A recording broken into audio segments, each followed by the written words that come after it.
On est de retour pour notre question de la semaine avec Pierre chez Collect Éditions. Et Pierre, cette semaine, on va parler un peu de protection des cartes. Parce que si je ne me trompe pas, en 2021, c'est de l'acquis de protéger ces cartes et d'y faire attention. Ou en tout cas, les gens le savent que ça va augmenter la valeur des cartes, mais ça n'a pas commencé depuis si longtemps que ça, la protection des cartes. Non, puis une des raisons pourquoi, dans le fond, les vieilles cartes sont souvent endommagées, c'est parce qu'à l'époque, il n'y avait pas cette protection-là. Il n'y avait pas les plastiques qu'on appelle les top loaders ou les pages dans les cartables, tous ces trucs-là.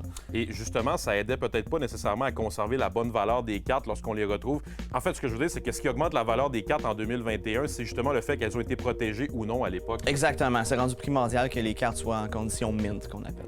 Bien, on va aller justement à notre question de la semaine à ce sujet-là. On se demande donc en quelle année sont apparus les protecteurs Top Loader Ultra Pro? Est-ce A, 1970, B, 1975, C, 1982 ou D, 1990? La réponse après la pause. On se demandait avant la pause en quelle année étaient apparus les protecteurs de cartes Top Loaders Ultra Pro. La réponse est D, 1990. Et Pierre, il y a un marché aussi pour les protecteurs de cartes, c'est-à-dire qu'il y a plusieurs variétés de protecteurs de cartes. C'est pas nécessairement un seul qui fait tout le travail. Et il y a un choix à faire aussi lorsqu'on a une collection de cartes de choisir le bon protecteur. Exactement. Le top loader, c'est un peu le plastique par défaut qu'on utilise, mais pour les cartes de plus grande valeur, on utilise les One Touch avec des aimants.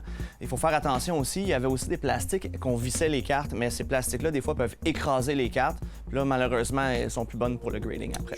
Je suppose aussi qu'il y a un aspect que lorsque ça fait plusieurs années que la carte n'est pas sortie du protecteur, il faut en avoir un de qualité pour pas que la carte soit peut-être collée dans le protecteur. Est-ce que je me trompe? Exactement. L'humidité peut être un facteur important aussi de la façon que vous entreposez votre collection puis dans quel type d'item de protection aussi vous l'entreposez. Bien, on a eu des conseils de Pierre. Merci beaucoup. Ça fait plaisir.